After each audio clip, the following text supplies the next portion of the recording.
Okay, so this submission comes to us from Link from Zelda. It's like a random net play set to me. Oh my god, your frame rate.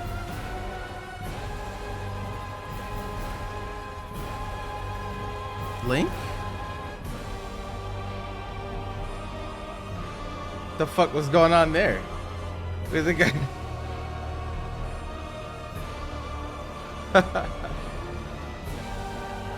Okay, anyway, that was a lot. A lot. Okay. See, it seems like things have stabilized. Wow, what a J2H. All right.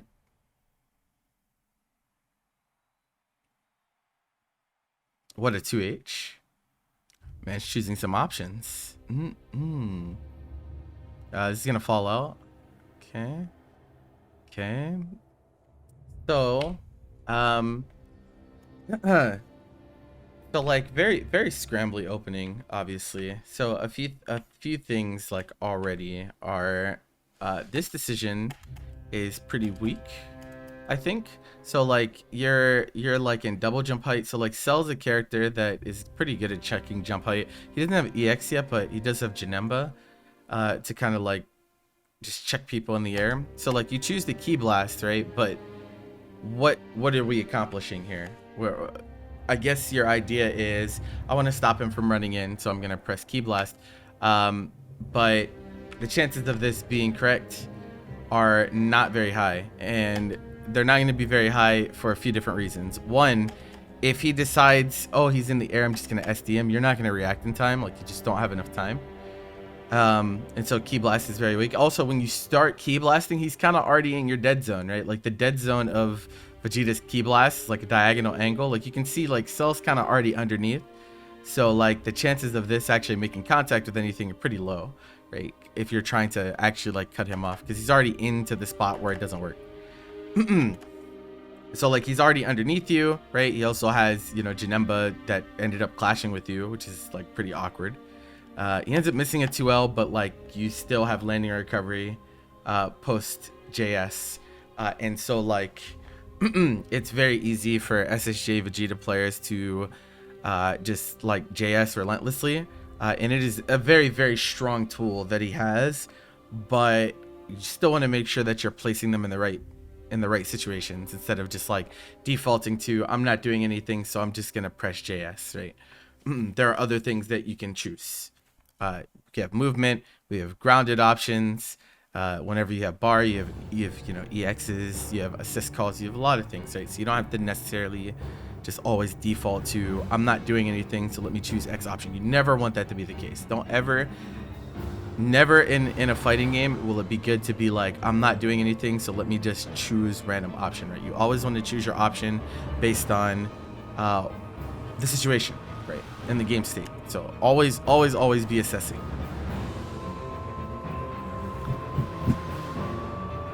Situation's awkward. The X to get out of the corner, this is fine. Okay. So this is another situation that comes up quite often. Though this assist call is from pretty far. And you're right that he does not get there in time to jail you, but you guess, right? This is still a guess. This is what I mean by, so like people do this a lot nowadays. Like they're like, I think he's gonna take a turn, and so I'm just gonna mash reflect and hope that I can deny him the turn. In reality, right, this is still a guess on your part because reflect loses to a lot of things here. Run up anti-reflect string, obviously very easy for Cell because his auto combo anti-reflects, so it's not even like he has to work hard to anti-reflect you here. But like you'll lose to cross-ups, you'll lose to assist run up grab, you'll lose to like quick 50-50 transition with a lot of characters. So like just be a little bit careful about, like, I get like you don't want to give him the turn, but like it's not that bad to give him the turn here, because if he starts, right, you got to think about the situation. He used Kefla to get in. That means he has no true block stun left, so he can't even run his 50-50 because he has Janemba, right? And so like as long as you're confident enough blocking like 6M and DR, you should be fine here. Like this game state is fine for you to hold this string, especially given the risk reward associated with I'm gonna press reflect if I'm wrong, it's really bad. I lose a character, right?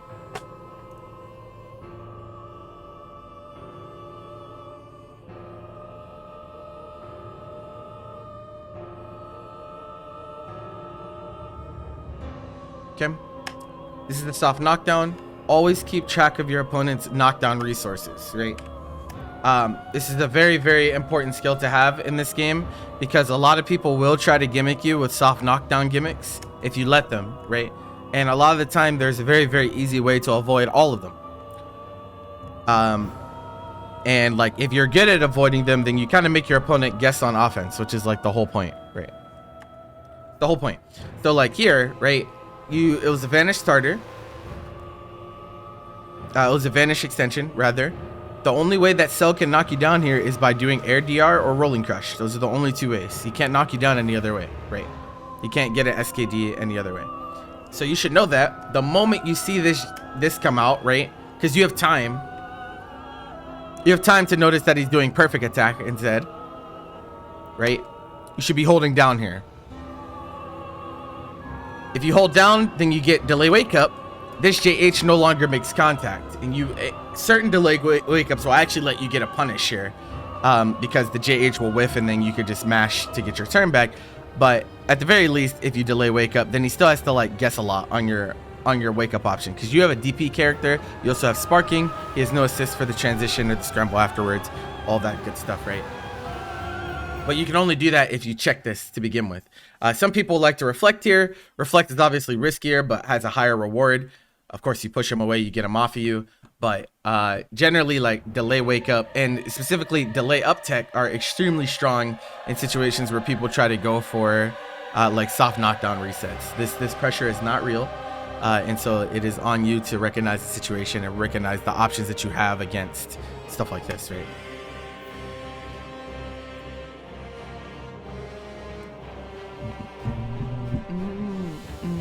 Kind of let Vegeta die there. Probably should have sparked, but it's okay. Okay, this is the trap that so like the stronger players that are running Janemba are looking for you to do exactly this, especially like given how easy it is to anti-air in the game right now. Like the anti-airs are pretty easy, right? Lab coat spin, anti-air grabs. Like even he has perfect attack, right? He could have called Janemba and then just pressed perfect attack meaty on you, right? And then you have no answer. You have no answer to that, right? Because you're just kind of cooked. So you would have just taken a full combo, right? An EX starter if he had done that, which is what he probably should have done. And so be mindful about SDing through Janemba assist, obviously. Sometimes you do want to do it, but really think about like when you decide to do it. Right. It'll be good to do against certain characters, pretty bad against certain other characters. Some players are just really bad at dealing with SD RPS whenever they run Ki Blast Assist. A lot of people choose to not run Ki Blast Assist in general because they're really bad at dealing with this particular RPS. I think you kind of need more data before you start choosing options against, you know, stuff like this to begin with. So.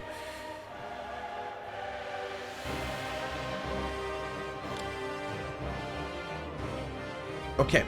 This is fine, so you knock him down.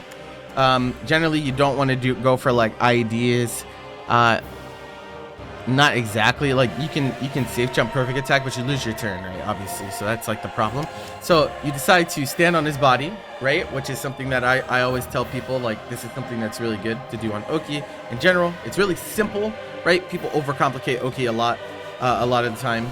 So like you just stand on his body and you get a 5L starter. So this is good. I would say it could be a little bit better. You should program in your anti-reflect here, right? And so you should be doing 5L 5H or 2L 5H in this situation, because if he would have done wake up reflect, and a lot of people on netplay don't like to block, if he would have done wake up reflect, you whiff this 2L, right? You whiff this 2L, which allows him to tag or call assist, or you can't stop him anymore, right? So consider programming in your anti-reflect there, especially when you don't have an assist to cover you.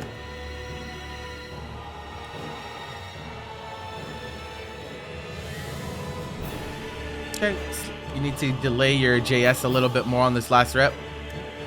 You did it immediately. You need to wait a little bit longer to JS. so that you can get your auto combo after. Oh, whoa. What happens here? Okay, we lose our turn. Try to escape, you get hit by the assist, okay? He misses. He 2Hs, you block, this is fine. And you get hit by perfect attack. You tried to press afterwards. Okay? Just didn't respect the cancel. This misses actually. I think he touched the ground. Yep. 2M punish.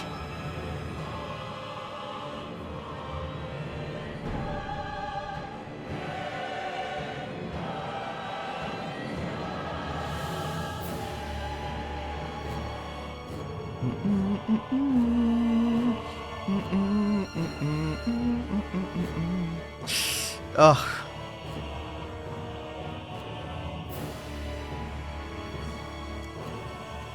So, see, EX, he does air block, but the problem is that Bardock has like kind of like a set distance he has to go with his lariat before he like actually stops. So like at the point of him blocking, you still have a distance to go, right? If this would have been like max distance EX lariat and he air blocked here, you would be plus and you'd be able to get your turn. But since you still had like place to go, you see how like you're still recovering while he's in block stun, and like you press JL, but Bardock doesn't even have time to turn around, so you don't have time for that. So like just because they air block it doesn't necessarily mean that you're gonna be explicitly plus each time.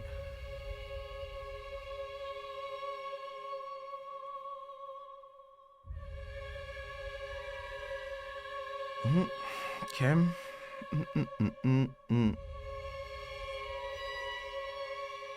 Okay. Yeah. No. Again, right? You're just pressing reflect in neutral, right? You should be getting out here. You reflect the Kefla assist, right? Leave. Don't stay there. Right? You stay on the ground and you see him advancing. You're like, I'm gonna press reflect because I don't want him to get a turn. You could have just left the situation. You don't have to be there anymore, right? There's no reason for you to be here anymore. You got the successful reflect, right? Disengage. Super jump backwards.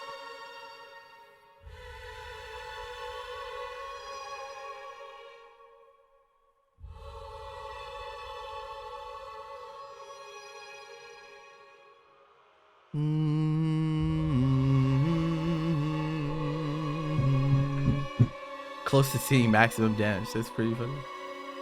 Haha.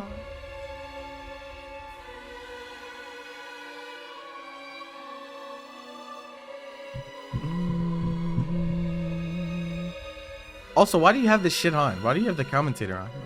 I just...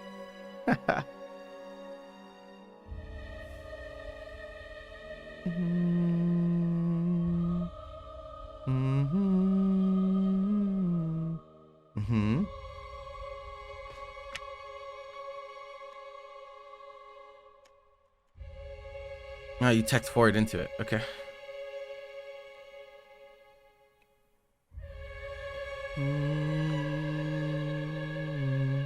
Okay, once again, right? So, this situation, right? He whiffs J2H, and you're like, okay, obviously that means he's minus, right? And so you press, right? You should just left. And you try to press 5L to get your turn back. This is the type of scramble you don't really want to be in, right? The risk reward is like really not in your favor, because like you getting hit here is like, it should be death. He has an assist coming off cooldown. I don't know if he'll actually like complete this combo after he hit you, but you see our whiff, right? You could have just held forward and walked out of the corner, and now you're in the good situation. Instead, you try to challenge in this situation where this is not where you want to be challenging, right? You need to focus on escape. A win in this situation for you is escaping pressure. You don't have to hit your opponent to win out on the situation. I think you try to take turn back too much. You focus too much on either getting a turn or denying the turn from your opponent, when in reality, like, sometimes you just want to leave, right? You just, yeah, sometimes you just leave. You just don't, why stick around, right? There's no real reason to be here anymore. Especially considering his assist is going to come off cooldown before yours. Yeah, he dropped it. You should have died there.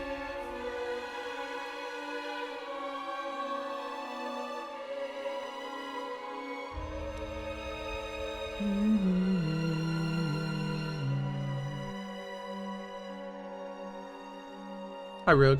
How you doing? Okay, mistime meaty. He actually mashed too, so like if you'd...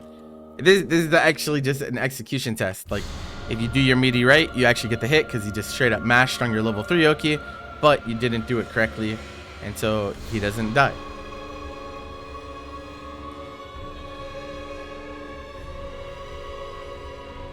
And then like, oh man, this is not a great decision. So, you gotta assess the situation here, right? So you missed level 3, right? He 5Ls. You're now in the corner because her 5L, like most characters' 5Ls will move you slightly forward, right?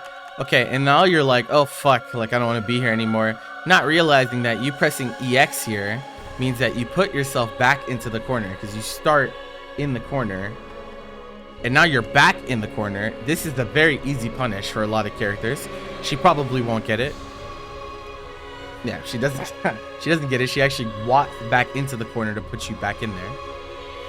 Missed opportunity from her. Lets the auto combo rock. But now we're back to kind of neutral. Actually, you should die here too, right? Because you 2H.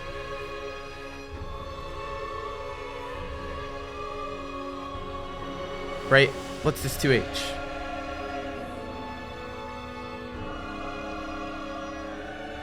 Right, this is not, there's no thought here, right? Like there's no thought process of I'm gonna 2H here.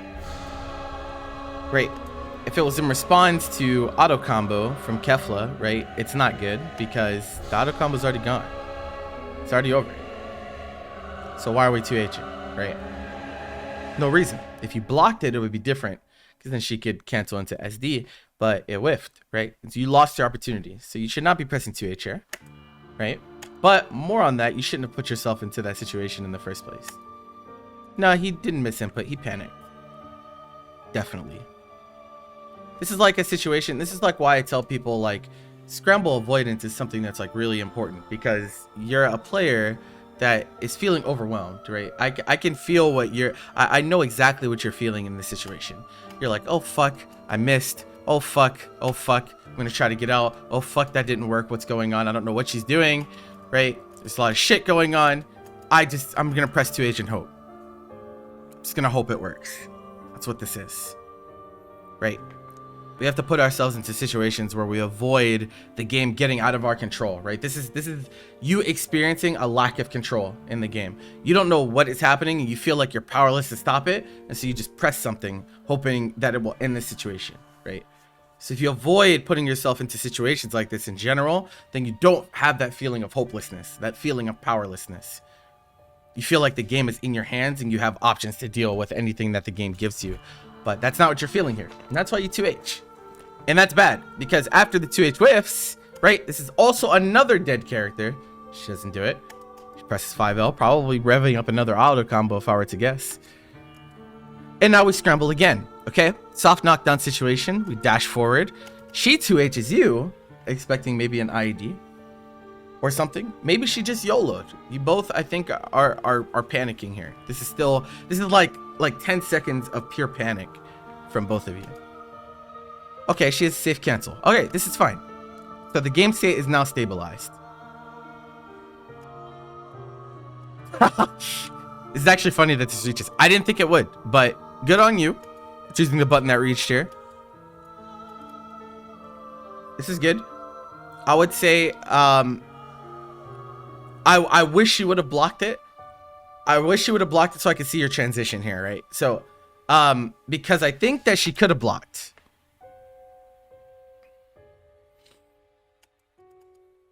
Yeah, she definitely was out of recovery there. So I would have loved to see her block so I could see how your transition was, because I wanted to see if this 5H was blocked, did you transition into your 50-50 out of it? Because that's something that's really important, right? Quick transition into your mix-ups. But she got hit, so we can't really worry about that here.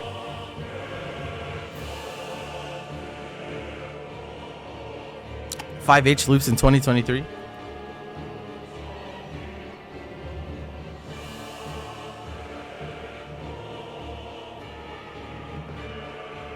Okay. Autopilot gets hit by Janema JS. So, right. here's the thing about this matchup, right? Janemba has a hard time approaching, right? And so like your goal is to play lame, right? And even lamer than you did here. You might think that like throwing a JS is like, oh, that's not that committal. Like, why would I? Okay, but the thing is, right? Janemba, all of his tools are reactive, and he has a lot of tools to deal with key blasts. Like he does. He has T2S. He also has slash that goes through key blasts. And so generally, like, you don't necessarily want to just like try to just shoot him. You give him something to do, right? If you do nothing, right? Like if you're not committing to anything, then what does Janemba do? He can't do a lot to players that choose to not give him something, right? He has to see option and respond to option. He's not good at being proactive, and so like you can play lamer here, but it's okay. The learning process.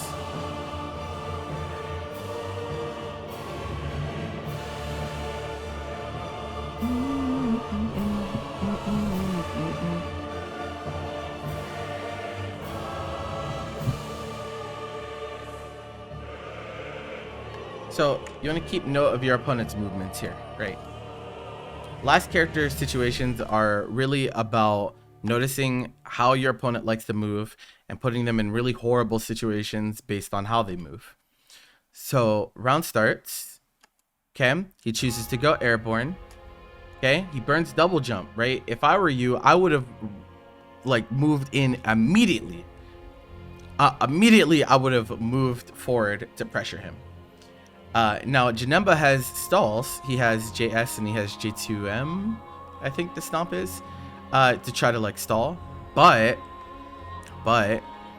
if you're proactive, right, especially in situations like this, you can just test to see if he's actually ready for something, right? So like, what would have been good here?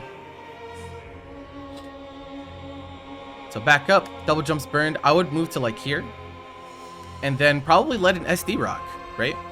And the reason I would let an SD rock is because he can't see your character. He can't know what you're doing, right? He has no idea what you're gonna do. It's completely unknown, which is why it's like bad to burn double jump in situations like this, because you have no idea what your opponent's gonna do. And Bardock has anti-air auto combo, right, on top of system mechanics. He has 2-6M. He has SD. He has all that, right? Have no idea what he's gonna do. So nothing that you do is going to be safe. If you choose to do anything aside from just block, it's very hard. It's very hard to deal with the situation because everything that you do is liable to be punished. JS is punished by SD. J2M loses to the anti-air lariat, or most of the time those options just won't even come out fast enough to stop you. And so like bad movement from his part, right? You should keep this in mind. Like the moment the round started, he burned double jump.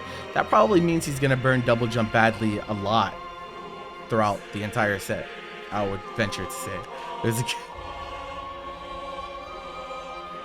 Yeah, like he's burning a lot of air resource at you, right? So double jump burned here, right? Double jump burned here. This time he air dashes at you, no double jump, right? That's 3 in a row, right? That's enough time where it's like, okay, it's a pattern. The pattern. He can't fall with a button. He can choose to fall with a button if he wants, but Bardock is an anti-air auto combo, and he also has an 8-frame anti-air lariat. You cannot get away with falling buttons against Bardock. Trust me, you should watch my matches. It's not allowed. Okay, gotta hit confirm here. This is awkward, because I don't even know if you meant to do this lariat. It almost feels like you tried to auto combo again, and ended up getting a quarter circle by accident. I'm not really sure. I'm not really sure about this situation. It's very weird that this happened. Yeah, I think you like maybe tried to let the third hit rock, but you were too late. Or something like that. It was weird. It's weird. But he's alive. So you're having trouble with this situation too. When your opponent presses 2H on block, I guess you're not used to them having the proper cancel option. But that does seem like something that your opponent has been doing pretty well. You're expecting 2H into SD, but he's been hitting you with like 2H into 2-3 with Kefla, 2H into perfect attack with Cell, 2H into slash with Janemba. All three of those characters have hit you on the blocked 2H situation. So that autopilot on your part of just mashing 2H, it's not the way, right?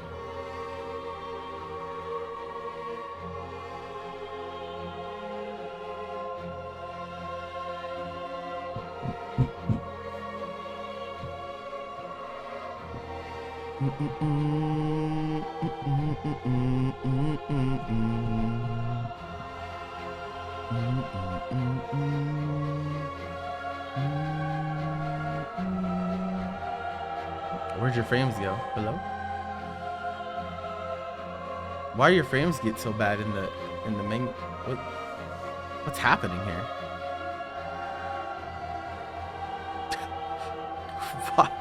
Why are your frames? What is happening, bro? I can't even see. Oh my god.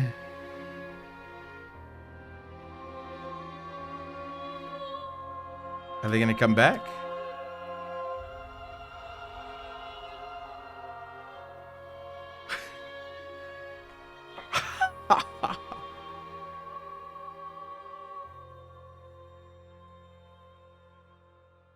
Okay, this recording's awful. I mean, like, I don't know what, like, this recording's pretty bad, but I think I can still decipher what's going on. So first of all,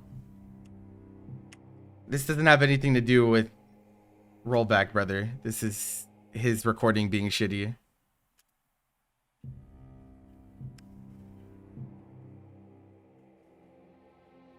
This is a replay anyway. You wouldn't see the lag. So like this combo sucks, right? This combo sucks. Can do a lot more.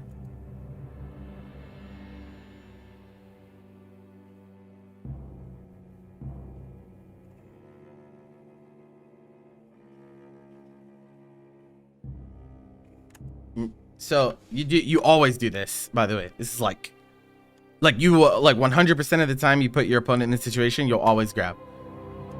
I remember this from the last time we played. You always grab. You never do anything else. You never do cross up. You never take your string. You never do anything else but grab, which is silly considering you could just 50-50 him here, right? He air blocks 30 frames, 36 frames of block stun at this point, right? Just press a button and 50-50 him. Why? Why are we guessing on grab, right? Autopilot, don't do that. You can do it sometimes, but like just 50-50 him. You have the assist ready, right? You don't have to take a chance here. And people will mash this SD. This is not uncommon, right? This is not uncommon. A lot of people, when they're put into airborne situations like this, they're thinking the floor is lava. I don't want to touch the ground because I don't want to hold whatever my opponent is doing. Even if what the opponent is doing is not that scary, they still like just don't want to hold it at any cost. So they will mash. They will mash in this situation, right? So you got fucked for your autopilot. Don't do that.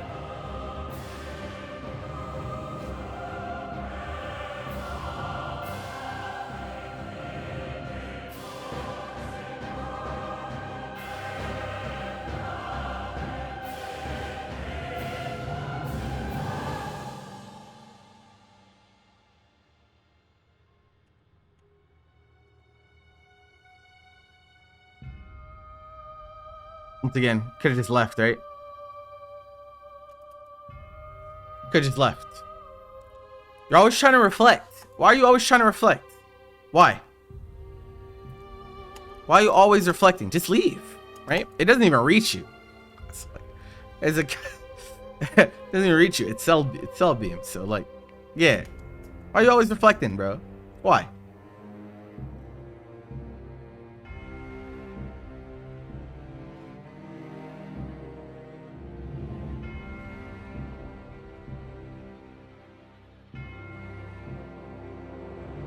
Mr. level 3. Wow.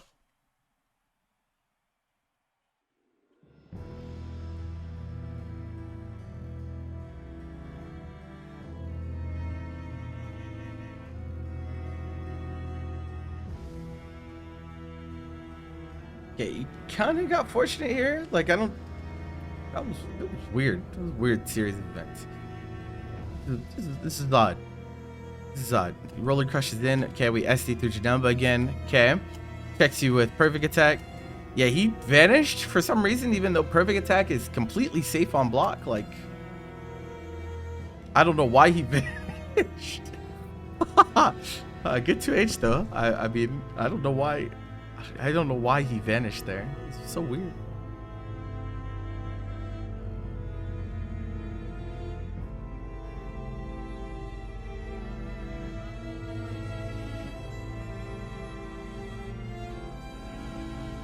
You're not new to this streamer. Your first message in my chat was April of last year. You know, I'm actually tired of you. I think I've had enough of you being in my chat, so you have a good one, brother. You're really just annoying.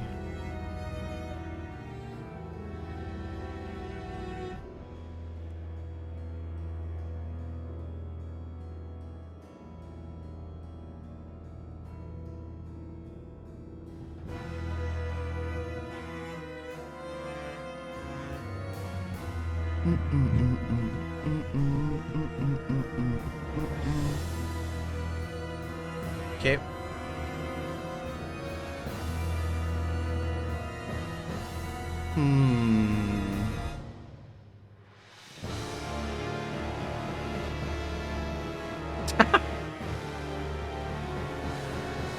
So, oh, you only played 2 games. Oh, okay. So you split set. You ever ask yourself what are you gonna do when your opponent doesn't get hit by EXs?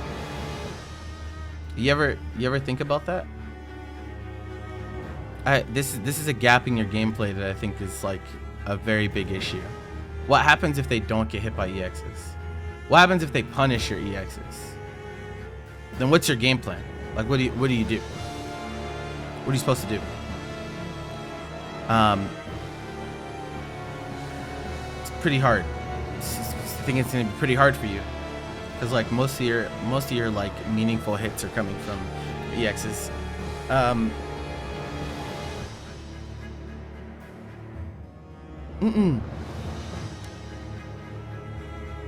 think you panic too much. You're getting pulled into. You're playing down to your opponent's level is the problem, right? When we're playing fighting games against people, right? One of the biggest traps that people fall into is even though they might be the stronger player, they let their opponent dictate the pace of the match or the style of the match that is being played. And so, for example, right, there are a lot of people that kind of let their opponent program their options mid-set. And so I'm sure you guys have seen situations where someone does like wake up level 3 or a wake up DP, and the person that got DP'd or reversaled is upset about it, so they're like, I'm gonna DP the next time that I get knocked down. Like, he's not gonna get one over on me, I can do that too, right? That is very, very bad, right? And to that same extent, right, like you are getting pulled into these really, really bad scrambles, right? These really, really bad scrambles where you're both are just choosing options and praying to hit your opponent, right? You shouldn't be praying to hit your opponent. You should be thinking, okay, this guy's playing kind of crazy, and so what's my focus, right? Your focus should be slowing the game down. Slowing the game down so that you have time to respond to your opponent's options. If you get into this game where you're both flailing, right? The game is essentially RNG. It's essentially RNG. You've taken kind of the player out of the matchup at that point. You're not playing player versus player. You're just playing Dragon Ball, right? You're just letting the game or the characters dictate who comes out on top in the situations. And that is very bad because it removes the skill gap, right? It removes the skill gap. So you might be stronger than the person that you're playing against, but that doesn't matter when you're not actively like trying to play against the options that your opponent is choosing. If you're saying like, Jesus, take the wheel, I don't know what to do, so I'm gonna just throw caution to the wind, then your skill in the game does not matter anymore, right? You've removed the player aspect of the fighting game, which is exactly the opposite of what we want to do, right? The whole point of playing fighting games is to be a player and to express yourself through your skills and through your choice of options in the game, right? If you rely on those, right, sometimes you will lose. You will lose sometimes. Yep, that's just the joy of the process, right? Sometimes you as a player will make a choice and you'll be incorrect. That's good. It's a good thing though, right? It's a good thing that you're incorrect because we can learn from that. We can learn from what happened as a result of our decisions. What could we have done better? What should we be choosing differently? Is there a habit that's getting me killed over and over again? The answer to all these questions is like, yes, there are habits that are getting you killed. There are better options that you can choose in these situations, but you're removing you from the game, right? And like, that's why a lot of the time, like, people don't feel engaged when they play net play on this game, right? When they play random people on net play, they're going in and they're like, man, this doesn't feel engaging. It's really boring, right? My opponent doesn't adapt. They're just choosing option over and over and over again, right? Why does it feel unengaging? It's because you're not playing against the player at that point, right? You're playing against the game. It's like playing a CPU. You ever play Super Smash Brothers and they have levels of CPU players? It's like that, right?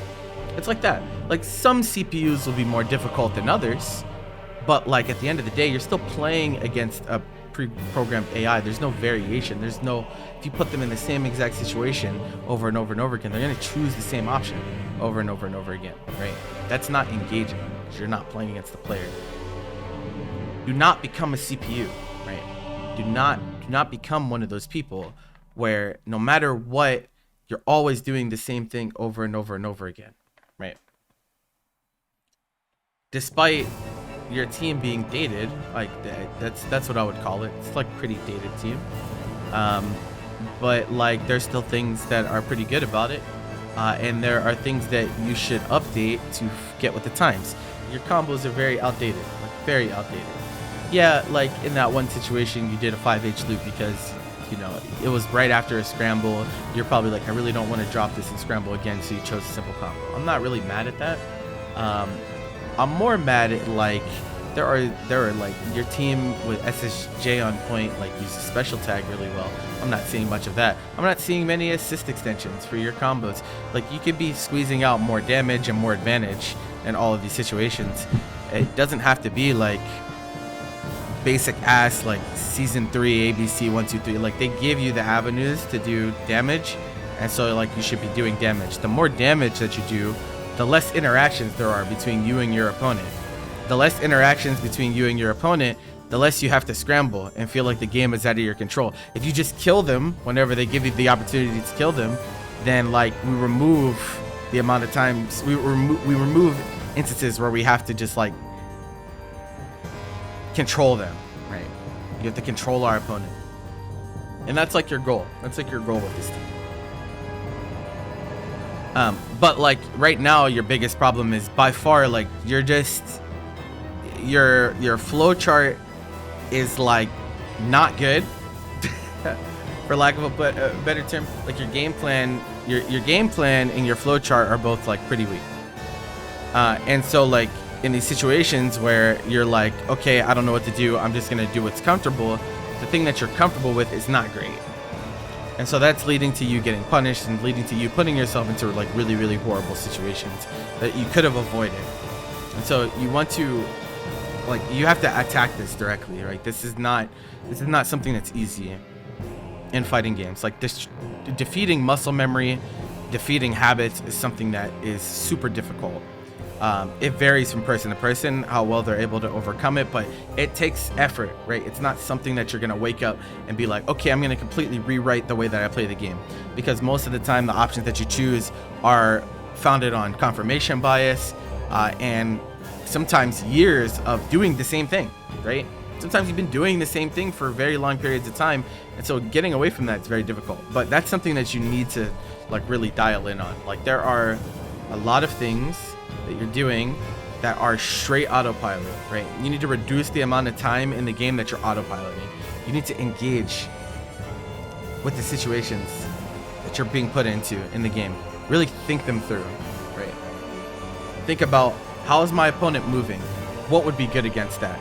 Okay, I'm gonna try this option against this movement. Oh, this guy likes to burn his double jump a lot. Maybe I will try to take space and anti-air him.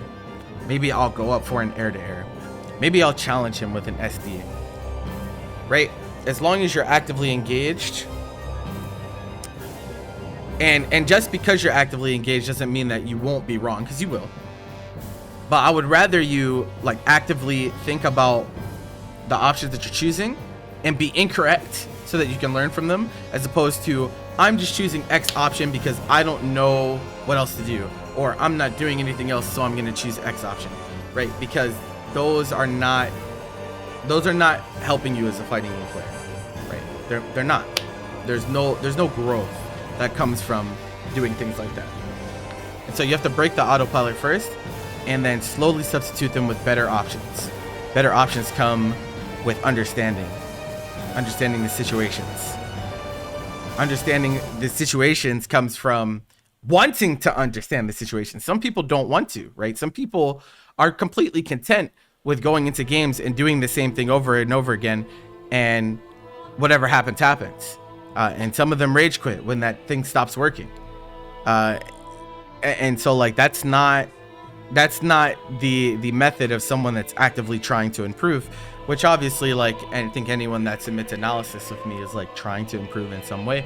And so like this is important, right? This is something that you really want to sit and meditate on before we even get to like what options could you be choosing that could be better in these situations. Because I already did that. I already went over a few things that you could be doing better for specific situations, right? But before we even get there, you need to understand what is happening, right? You need to find options as responses to situations. What should be happening is you get put into a situation that's uncomfortable, and you should be thinking, okay, that's weird. Like, how do I deal with that? What do I need to be thinking? What do I need to do to deal with that particular situation, right? And that will lead to a more healthy building out of, you know, the repertoire that you choose in games. We're not even gonna get into like defense or anything like that, because that's a whole different thing. I think right now what you need to focus on is just like not autopiloting, right? It's hard, it's difficult, right? Everyone autopilots in some way, and it's always bad, right? Autopilot is like pretty much never good. It's good to have a game plan, right? I talk about that a lot, about having a strong fundamental game plan, right? But a game plan does not mean that you're autopiloting. A game plan means you have goals that you're looking to accomplish in the game, and you focus your actions and your options on achieving those goals, the game plan, right? Even while executing your game plan, you still want to be playing off of your opponent. That's what it means to play a fighting game. That's the point. That's the point, right? So we need to get to that point. Remove the autopilot, start substituting it with thought. And when you start thinking about it, you'll start to notice, man, this situation I'm getting put into, I've never dealt with it the right way. And then you'll start thinking, okay, what's the right thing to do here? And sometimes you can take it to the lab. Sometimes you can ask someone else that's more comfortable with, you know, your characters or whatever. But until you defeat this idea that I can just do the same thing over and over and over again against everyone, and I never have to change anything, you just won't get anywhere, right? You just work on that first. Work on that first, and then, you know, the other things will follow.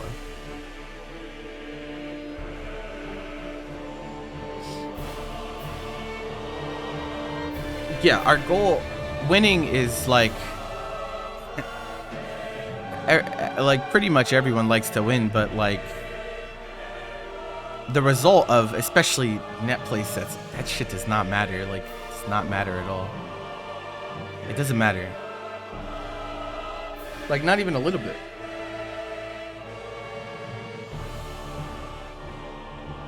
To me, if I cannot win the way that I want to win, it doesn't feel rewarding.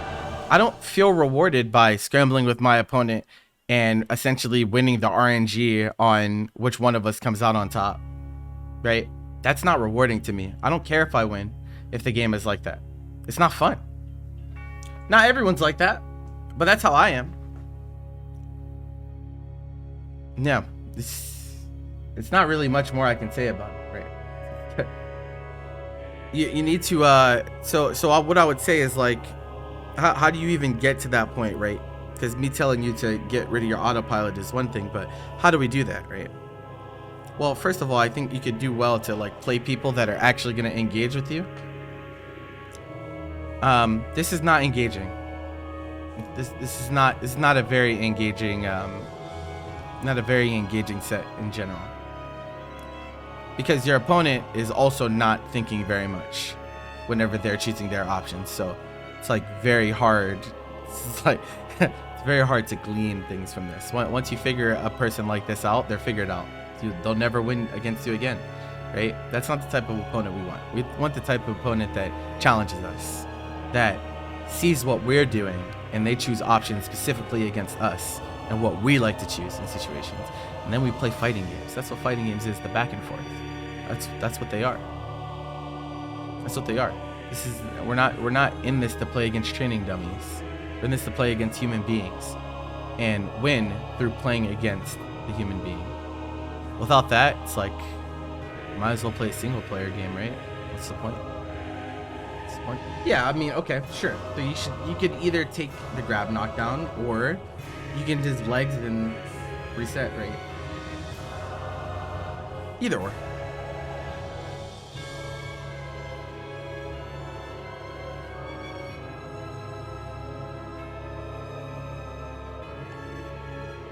Ew.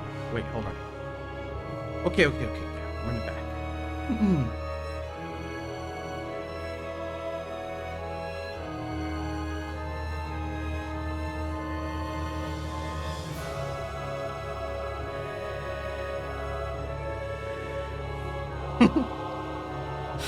Okay, that was pretty silly, but okay.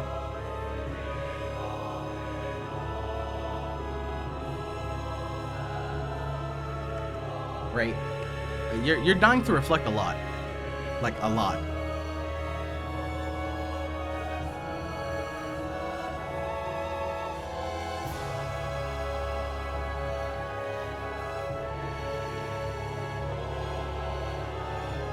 Oh, very fortunate. Very fortunate.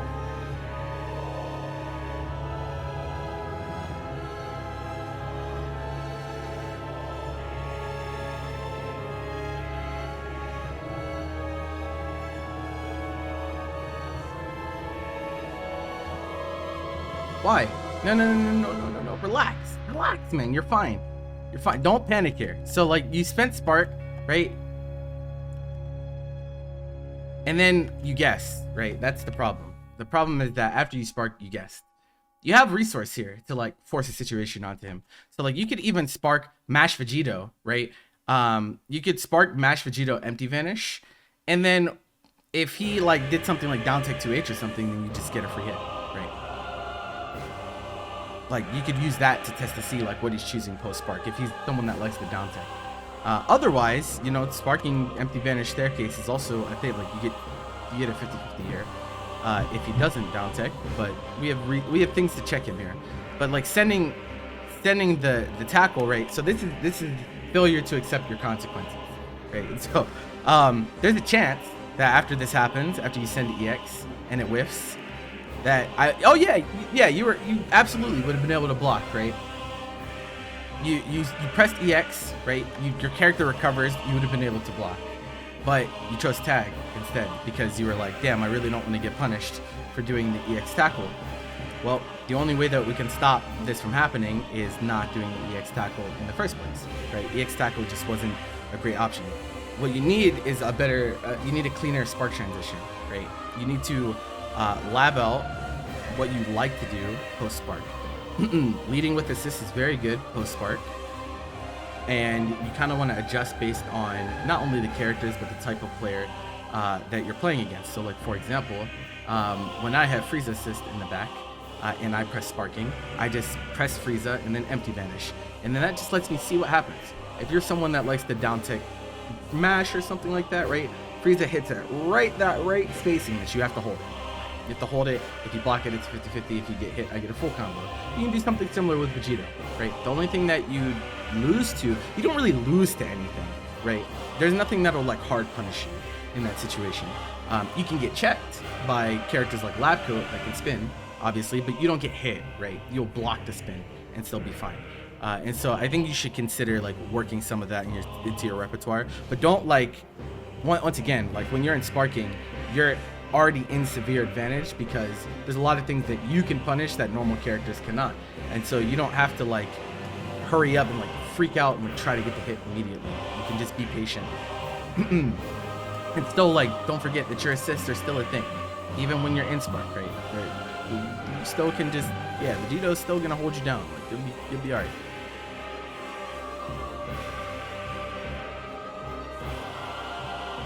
Okay, you escape, good. All right, what now?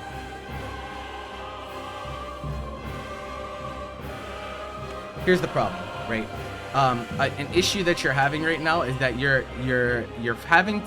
choosing neutral options that are not solid enough on their own. What I mean by that is a lot of the time you're having to spend multiple assists to get in, and so when you do eventually get in, even though you end up spending double resource to get in, but now your pressure or your offense afterwards is very bad because you don't have an assist, right? So you spend Broly, right? You send the EX legs. You do this to keep him in block stun, but what do you do here now? You have no assist. Vegeto's not that scary to block solo, but back to corner especially. And so if you're trying to pressure, I would much rather you 2L vanish on a jail, right? And then try to do something afterwards than just like try to lazily do 5L DR. This is like the most obvious place to go for it, right? You have no assist left. You're playing Vegito. You can't threaten high-low stagger, right? You can't do any of that. And so either I would say 2L vanish to pull him out of corner, and then you can kind of play the situation afterwards, right? Some people will try to mash backdash afterwards. Some people will try to hold up. You can play RPS. The RPS is kind of in your favor in that regard, right? Because if you backdashes, you get 5M. If he likes the whole jump, you could potentially get staircase or grab, or force the air block EX legs. Those are all things that he has to consider. Here, he doesn't have to really consider any of those things because it's Vegito in the corner. And so like, most people do not fear Vegito in the corner. It's going to be some type of stagger, or as you did 5L DR, and he's already holding up. Right. Also, this situation is pretty cursed. This is another confirmation bias thing. Like a lot of people are doing this nowadays, where they whiff something and then they mash assist. So first of all, it's worth noting that he should have just mashed his assist. You just straight up get punished. You never get the opportunity to press the flank. But there are people that will call this out as well. And in fact, it's really bad against people that focus on escape instead of like getting the hit immediately. Because think about, what if he just pressed Rekka to get out of the corner? You just whiff reflect, and he has plenty of time to get his advantage back or call an assist to punish you, right? This only works against someone that does falling button. And then even then, the situation afterwards is kind of cursed, right? It's not even like you get a hit for this. You just get a block string with Vegito, which is the same exact situation that we just got put in. Is it worth the risk, right? Ask yourself that. Is it worth the risk taking here? I would argue that it's probably not in most situations, but you've died a lot to Gogeta this set already. Like, you definitely die if he gets any type of hit from this amount of health. So it's on to you to decide there, but it is what it is. I think it's very scary. This is also not fantastic. So you're like afraid to give up your turn here, and I think you should consider giving up your turn here. It's fine. You're choosing very high committal options that like only work against a very, very limited subset of options that your opponent chooses. He has a lot of things that he can choose, right? And you're choosing options that only cover like really one thing, which is a problem, because if he chooses anything but that specific option that you chose, you're fucked. Right? And option coverage is really important, especially when we're talking about playing against opponents that we haven't played 12 games with already, right? If we're talking about like a tournament situation, we're playing a 2 out of 3, you're not going to have the time to, get a full idea of their entire subset of what they like to choose in a 2 out of 3. You just don't have time, right? And so most of the time you want to focus on option coverage. How many options can I cover with, you know, a single option? That will keep you mostly safer in situations like this. But let's look at the consequences of this, right? So you press 2H, it's too late because it is a safe jump. Once again, if you just press assist there, you're fucked. Vegito specifically, if you press the lab code, then of course you go through it. That's fine. But this, right, is not great. This 2 to success, right? You can't keep yourself safe anymore, right? And he's a bit slow on his follow-up, but even here, like, now you just give him a free turn. Right? He fucks up his jailing. He should have just called lab code instead of Vegito. That's on him, right? That's his fault. He just calls lab code here and you guess, right? You guess. Straight up. And on top of that, right, when you guess, you die, right? You guess, and if you're wrong, you're dead. You guess 50-50, you're actually just straight up dead here. And so, like, yeah, this risk reward is like pretty fucked up. And so, like, for that reason, like, most of the time you don't want to be YOLOing in situations like this. You just kind of want to play around your assist as best as you can. Don't be afraid to just like back up. Right? You'll see that a lot. People go in, they try some type of pressure sequence, they run some type of offense. They're like, oh, I'm not hitting my opponent. I've exhausted everything that I can exhaust. I'm gonna back off and wait for those assists to come off cooldown. It just like I think you're going in too hard when the risk reward is like super not in your favor.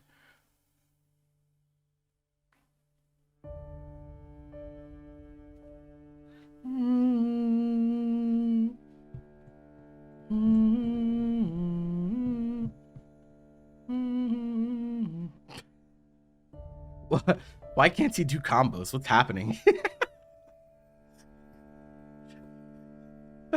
What is happening, Hayat? Please, man.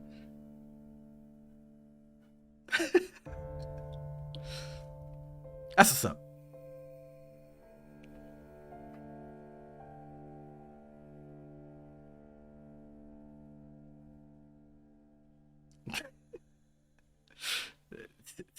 It's pretty funny. It's pretty funny. Yeah, I know it's offline. That's I'm like, I don't.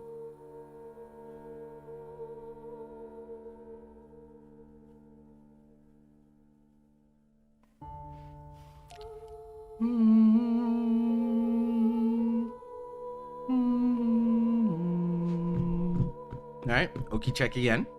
See what you choose here. Okay, this is a little slow. Because I don't think after you whiff here, it's actually a meaty anymore. Not 2L. I think you could whiff 2L and maybe 5L and still get the meaty. Because I know you can do like whiff 2M. People used to do like whiff 2M and then, you know, 5L meaty or grab. But like, kind of hesitate here. Like you can see he's like actionable before he does anything. But you hit his jump start up because he hesitated. If he's like someone that just likes to mash or like to just hold up and not give a fuck about what you're doing. Like if they're guessing grab here and he's just holding up from the jump, then you can't like do anything here. I don't think this like properly meaties the way that you want to. So maybe a different frame kill. Or just like, I think 5L reaches a little bit further than 2L. I mean, you could do with 2L and then 5L. Afterwards, I just like, you gave him a lot of time to respond, right? And then you get reflected again. You're just like, you're getting eaten alive by reflect right now.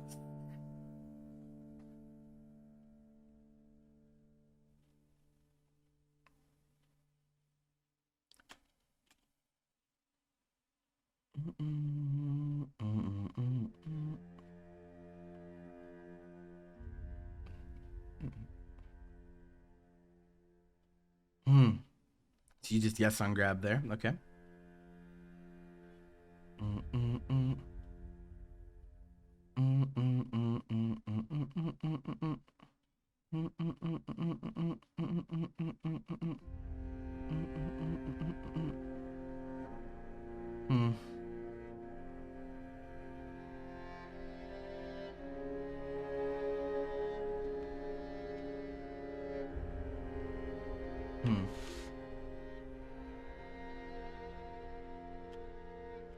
Fucked again, huh?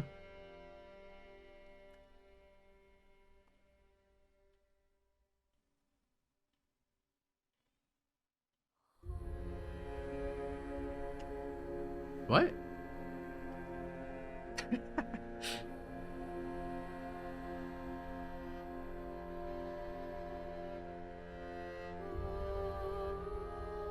Why? What? Oh my god, what's happening? What is...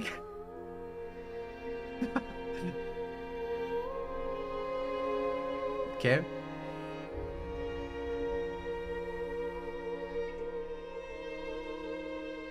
Oh, I can't believe for for how crazy some of the options he's choosing in neutral is, he doesn't spin very much with lab coat, which is interesting.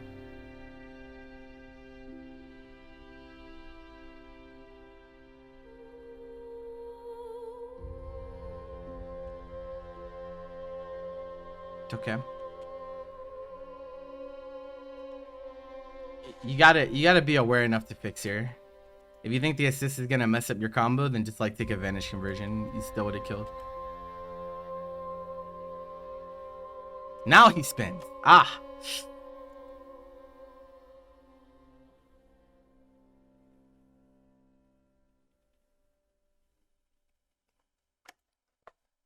Right. So this is like a really goofy situation, right? But like he's illustrating that like a lot of these situations that you got put in, if he just press spin, you're fucked, right? You like always have to look out for this option, right? That's like the problem with the characters. Like you have to respect spin at all times. You have to respect spin. There's no choice. It's not, oh, I can get away with disrespecting spin. You can't.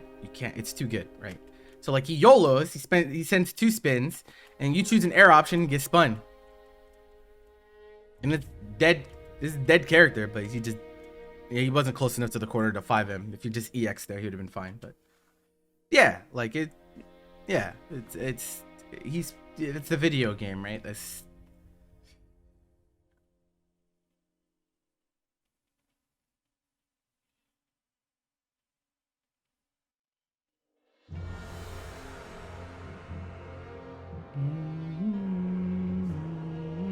funny thing is, I think if this happens, someone can check me on this, but I think if you SD Broly's armor, here, I think you can level 3 him. I think you can level 3 him if you SD his armor here, but I don't know if Hayat is like that.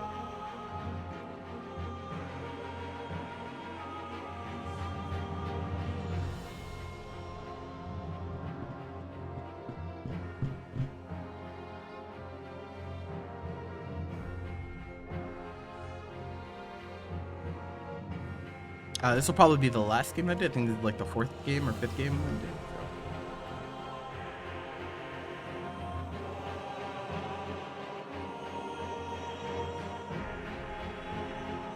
Oh, wait a minute.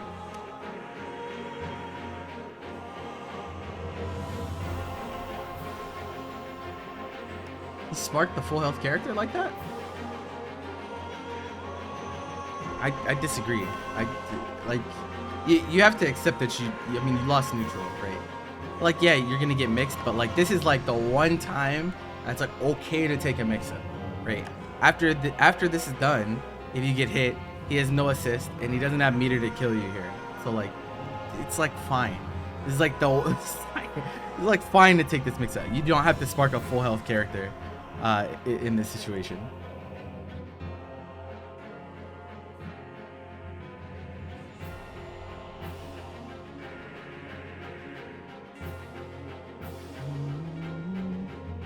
Man, this has happened to you a lot.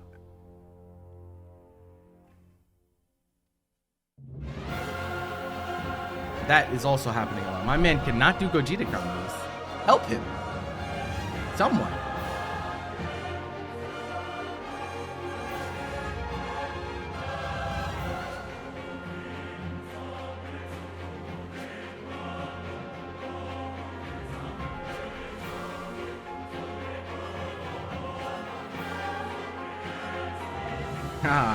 Haha, you avoided this and you thought it was a punish, but it wasn't because I have Vegito.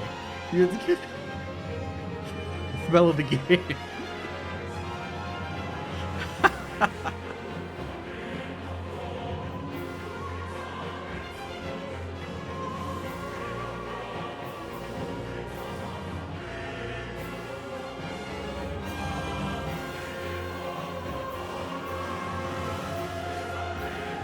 You reflected it.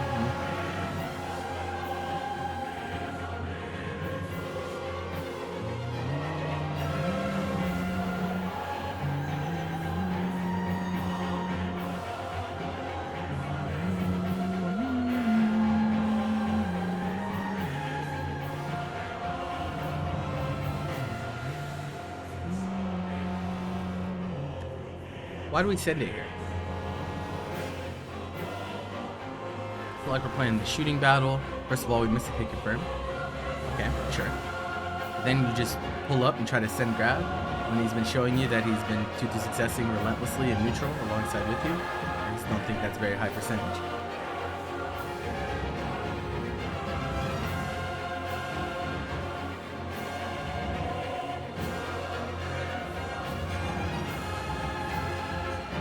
Why is he staggering? This is just a guess situation. What is he doing?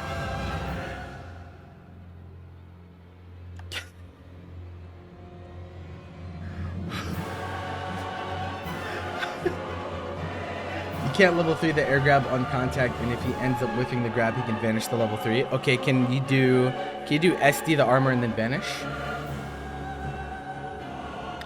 I don't know if the Broly would be able to vanish in that case. For science.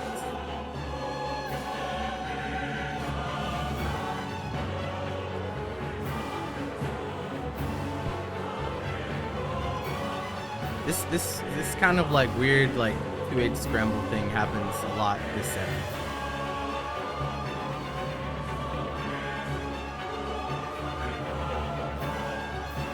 It reminds me of like I remember back like whenever I started Dragon Ball FighterZ in season 1, like a lot of people were just like doing 2H SD on block because like they was like, yeah, I can do it, right? I don't know why that just like reminds me of that shit is so funny.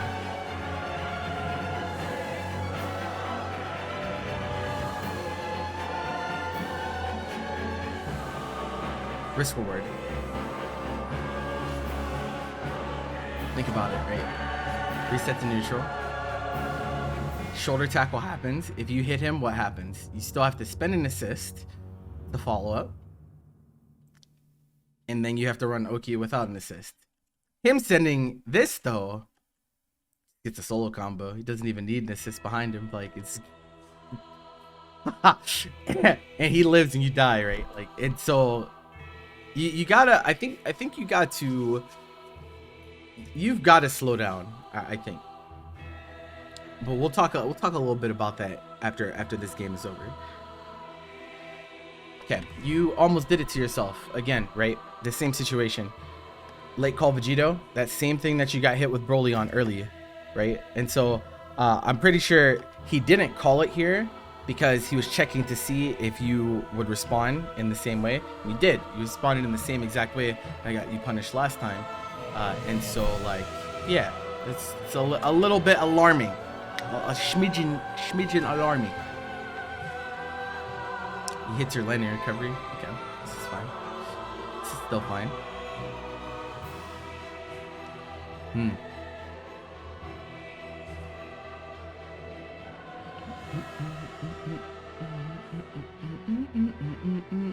You're alive.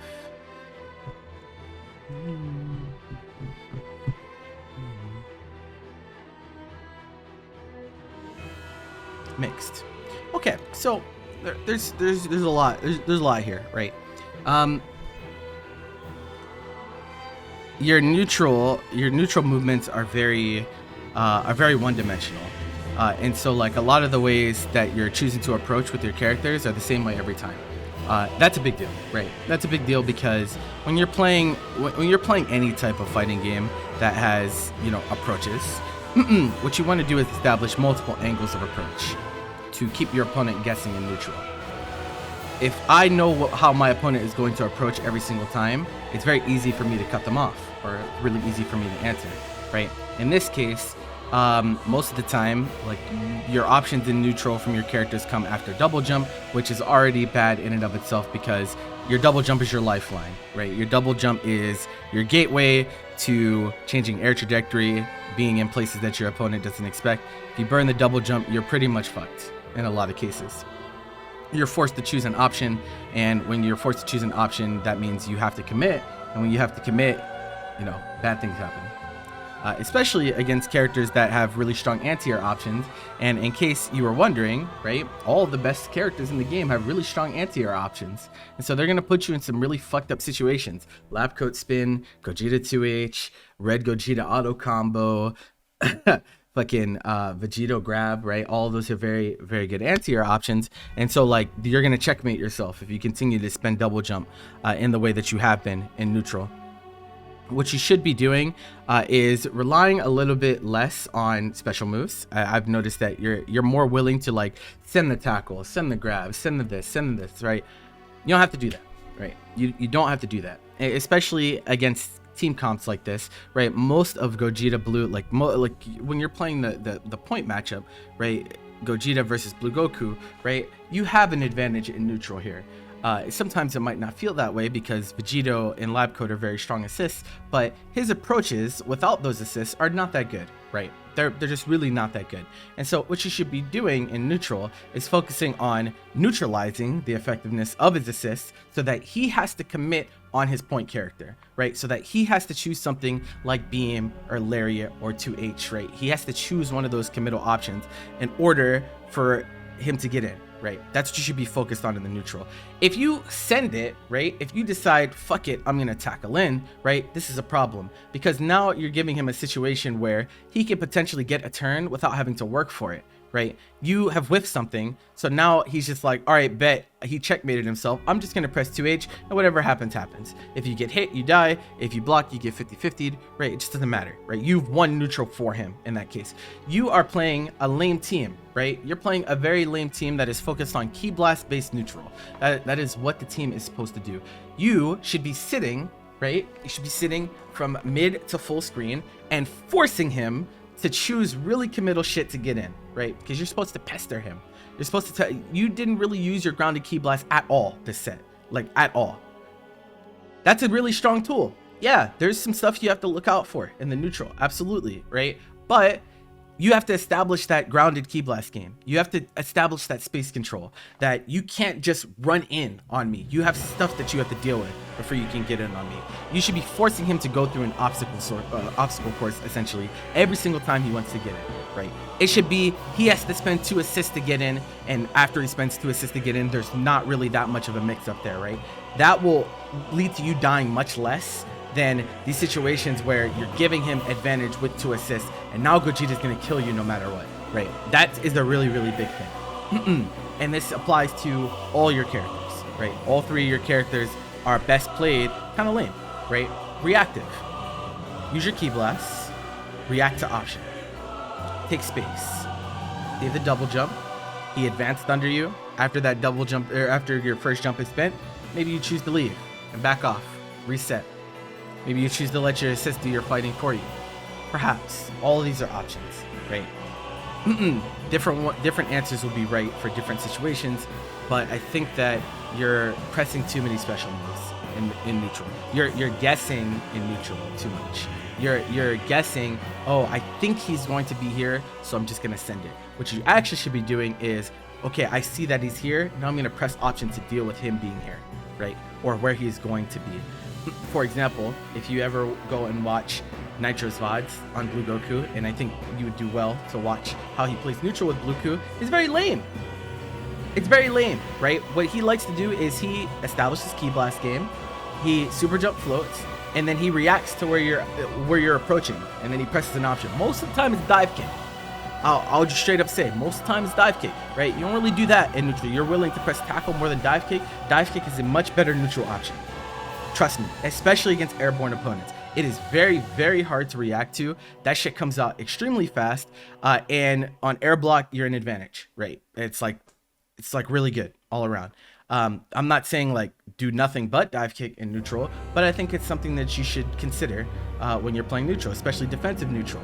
You're playing neutral, someone moves, tries to approach on you, they fall into that diagonal, the diagonal of doom. I dive kick, right?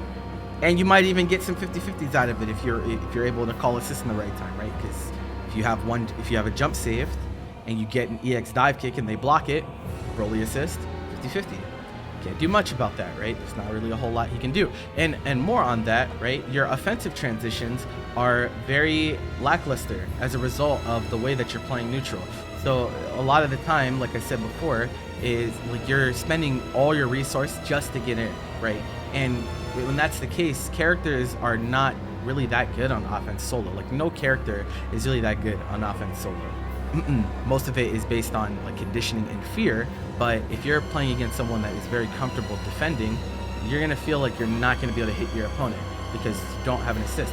There were not many situations where it's like, okay, Snake got in, I should be seeing block string, EX kick 50-50, right? I did not see that at all in any of the games that I watched. Like you might have done it earlier before the games that I saw, or maybe after, but in the games that I saw, the 4 or 5 games that we watched, that did not happen a single time, right? And that will come as a result of having better neutral, right? Better neutral means you have to spend less resources in neutral to get in.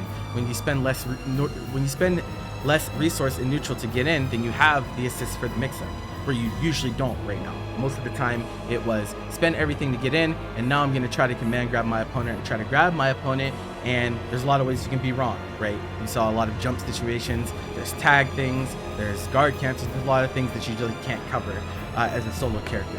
So I think you should focus a lot on the way that you're playing neutral. Play less committal neutral, play more reactive if you can. It's okay to take initiative every once in a while. Everyone at some point needs to take initiative, but don't think in your mind, send it, right? Don't remove send it from your mind.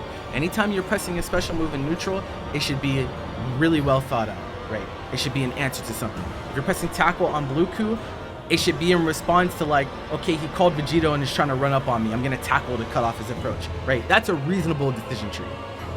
Just pressing tackle in neutral with nothing else going on, that's just like, I am uncomfortable doing nothing, right? You need to be more comfortable with being less committed.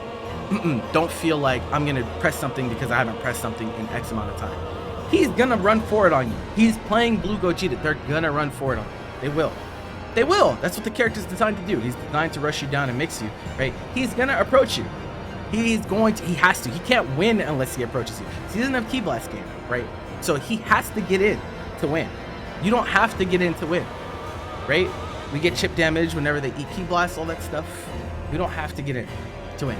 It'd be nice to get in, of course, but we don't have to win. So in the neutral, I think that's like your biggest issue by far, in a big way. Okay, let's talk about offense. So we talked about the transition from neutral to offense, which obviously, you know, overwhelming majority of the time that you get in, you don't have an assist, so your offense is feeling very lackluster. The other thing is you're really, really bad against reflect. Really, really bad. Like I see you get reflect 2M to reflect 5M at least once per game, and on like 3 of those occasions you die if you didn't drop the combo. Like you dropped some Gogeta combos this set, but like those were dead characters every single time, right? It's gonna be really hard for you to win games when anytime you go in, you just lose a character on your own, right? So what you need to do is you need to focus on choosing more consistent knockdown situations so that you can put your opponent into situations where you can cover multiple options. That's the issue, right? You knock down. If he has not shown DP, he did not DP you once this set on Oki, right? And so until he shows DP, you don't really have to fear it. But even that, like we can dash OS. There's like the things we can choose to deal with DP. But we can just anti-reflect, right? We have anti-reflect strings on our characters. Just sometimes the best Oki is just stand on top of their body, anti-reflect, right? You'll get hits that way. You'll be surprised how many people get hit by this shit. How many great players get hit by that shit, because everyone wants to reflect and then wiggle. Everyone wants to reflect match assist. Everyone wants to reflect 2M. Everyone wants to reflect EX move, right? If you just meaty them and anti-reflect, you'll get a lot of hits that way. And more on that, right? It's not even about getting the hit in that situation. What you're trying to do when you knock down your opponent and you don't have an assist is you're buying time for your assist to come off cooldown so that you can actually mix them, right? You don't want to overextend right? Don't be afraid to reset. If you go in and you're like, damn, this didn't work, this didn't work, this didn't work, you shouldn't be staying in and being like, I'm gonna ID in again, I think I can get him. I'm gonna send an air grab, I think I can get him. Don't do that, right? Think, okay, I don't have anything left here, the risk reward's not in my favor, I'm just gonna reset, right? It's okay, I can get the hit at another time.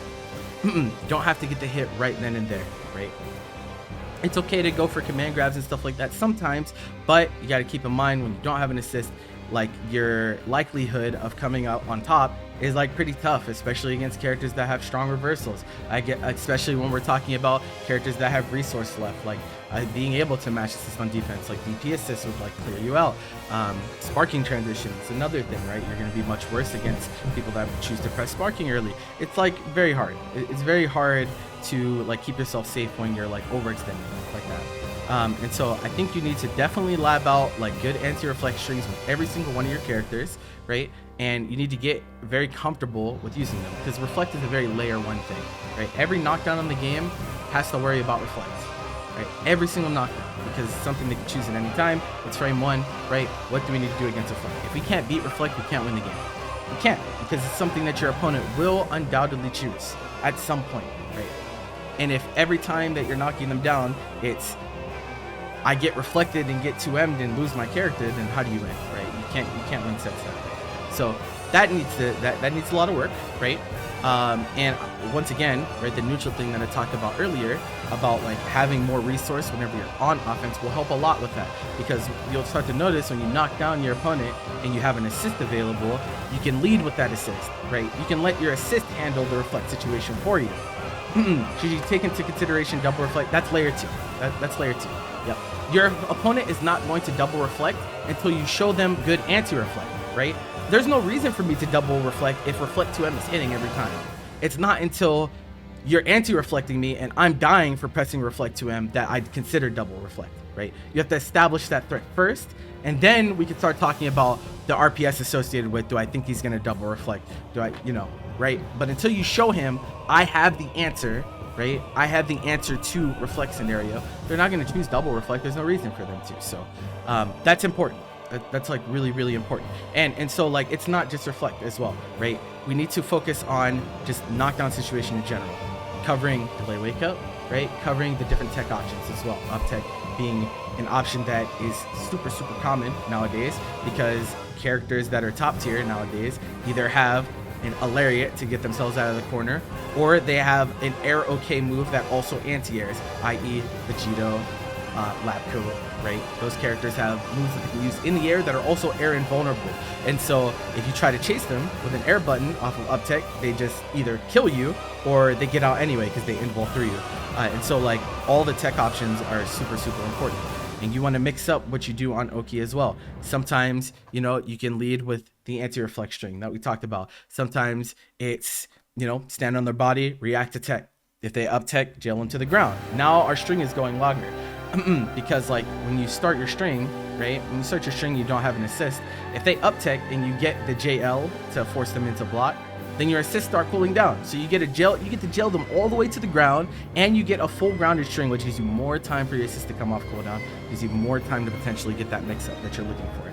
We can't play effective like RPS if we don't use our resources better. But even when you're a solo character, you just want to choose the options on knockdown that are the least risk, right? The least risk for you.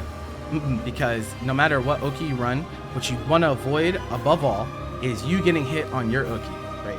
That just doesn't feel good to anyone. That feels awful anytime that happens to anyone. Is you knocking someone down and now they're the ones hitting you. And so that's a big deal. That's a really big deal. Another thing is on defense, right? You might not have noticed this, but you also rely on reflect quite a lot. And I think it'll get you in trouble. I think it'll get you in trouble at some point. And so like naturally when you're playing against Vegito comps, the reflect scenario becomes much more enticing because of course you get GC reflect in abilities like that. But the problem with that being when they start going the step beyond. So like he didn't really do it this set, but one thing that you'll see a lot is like Gogeta players doing a jailed string into Vegito, And so like they can press a button that has block stun and jail you into Vegito assist, and if you're mashing reflect, you just whiff reflect and you die, right? You die to Vegito, or to Gogeta. So that is something that you'll run into a lot, and so like you should really think about when do you actually need to play committal defense, right? And there's a lot of different ways to play to use your resources, right? There's reflect, as we talked about. We have guard cancels. We have, tags. We have super dash. We have reversals on our characters. Of course, you have armor on Broly. We have anti-airs on. We have anti-airs on Vegito. We have anti-ki blast on Goku. Like, these are all defensive options, right? But sometimes it's actually just best just to block, right? And when it will be best to block will be completely dependent on what resources he has. If he has lab coat assist, then just blocking doesn't feel great because you get true 50-50, right?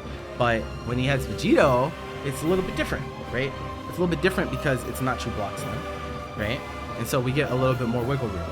And so until he starts layer 2ing you and doing things, like I said, where he jails you into Vegito, which I don't think he did that once, right? Then we know that any follow-up button that he presses after Vegito assist is not real, right? And we can escape, or we can RPS him with SD. It just really depends. It really depends on the situation, which one you want to choose. But we have options, right? And that's like the main thing above all. And so don't rely on your committal defensive options as much as you are. Get comfortable just like blocking normal stuff, right?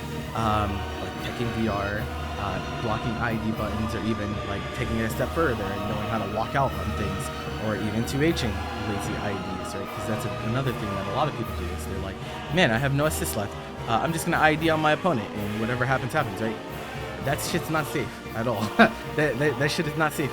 And so they can absolutely explode for that. But you have to be comfortable enough on defense to like block it out. Exhaust them of resources, right? Blocking should have a goal in mind. And that goal is gonna be different sometimes. Sometimes it's gonna be, I'm gonna exhaust them of resources so he can't mix me. I'm gonna block until there's a gap so I can potentially escape. Maybe sometimes you want to take your turn back. Like I said, Vegito makes it kind of awkward to take turns back sometimes, but it just is what it is. You need to keep this defensive philosophy in mind as a whole when you're talking about like defending opponents, especially people that like know what they're doing on offense. It's pretty hard. It's pretty hard to deal with sometimes, but I'm sure you can do it with time. I'm not too worried about that. The last thing I would say is you tend to play down to your opponent. And so what I mean by that is you get sucked into the vortex. And what I mean by that is like when your opponent is like kind of going crazy and kind of all over the place and just like YOLOing, you have a tendency to like fall into that play style yourself where you're like, I'm also going to YOLO. I'm also going to go crazy, right? That's really bad because at that point you're playing your opponent's game. So you'll run into people that play fighting games that their whole point of their gameplay, and I'm not saying this is Hayat, I'm not saying this about Hayat necessarily, I'm saying this about players in general. Their whole game plan will be to scramble with you, right? Their goal is to cause chaos, to make you uncomfortable, right? To throw you off your game, right? If you choose, yeah, okay, I'm gonna scramble and I'm gonna go crazy with them, you'll never win, right? Because they're comfortable playing that style. That's exactly what they want you to do. You're playing their game. You want to force him to play your game, right? You want to force him to deal with your options. You want to force him to take risks to get in. That's like the point of your team. Force him to take risks to get in. If you just decide to scramble with him, it's RNG. The game's not in your hands at that point. It's a YOLO situation. Nobody knows who's gonna win, right? You're both just gonna choose a random option. You can't react, right? And so it's essentially just random what's gonna end up happening in most scenarios. And so like, don't be afraid to flee the scene or not play the situation. As much as it might make you feel like he's forcing me to do something or he's forcing me to deal with something, you'd be surprised at how many times people are not actually forced to deal with the thing that they think they're forced to deal with. There's a lot of most situations you just leave, and like sometimes it really is that simple.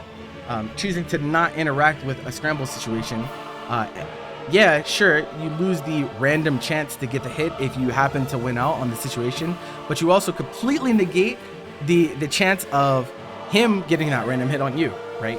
And that's fine. That's totally fine. I would be more worried about that, right? I'd be more worried about dying to a random hit than Oh my God, I didn't get that scramble JL that I wanted so much. Like I don't really care about that.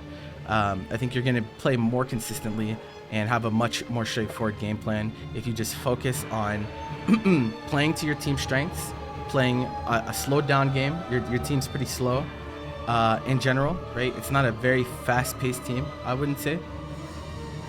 And forcing your opponents to play your neutral, right? Just focus on that. You just really think about that and watch people play your characters too, right? There's a lot that you can learn from watching strong blue Gokus. Everyone plays Vegito. There's plenty of people to take inspiration from. Broly a little bit less so, but even like players like Hook still plays Broly. Like, you know, he likes to say he hates the game and everything, but he still plays it often, and a lot of the time he does still play Broly when he does that, right? Like, so that's still someone that you can glean inspiration from. And you will see that most of the time they're not just holding forward, right? They're not just sending it, right? Because they don't need to send it. You don't need to send it. Like most of the time, you just relax. just sit there, right? Just like be like, okay, your neutral's whack. How are you gonna get in, right? Propose a question. Propose a question to your opponent. Your question is, how are you gonna get in? They're gonna answer with something. Whether that something is high committal, low committal, good or bad, right? They have to answer. If they don't answer, they lose. That's just how it goes. So I would say that's what I have for you. Definitely a good amount of work to do, but I mean the foundation's there.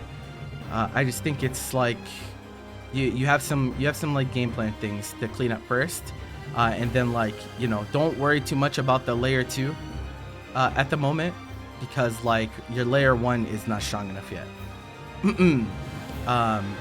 And like, you know, it'll feel bad sometimes. Like sometimes it'll feel bad when you're playing against a strong opponent and, you know, you thought you should go layer 2, but you shouldn't have gone layer 2, vice versa, right? I just want you to establish a strong game plan first, and then we can talk about what specific options do we need to choose to deal with what our opponent is choosing, right? Because even though you might have a hard read on what your opponent does, at the end of the day, a hard read is a guess, right?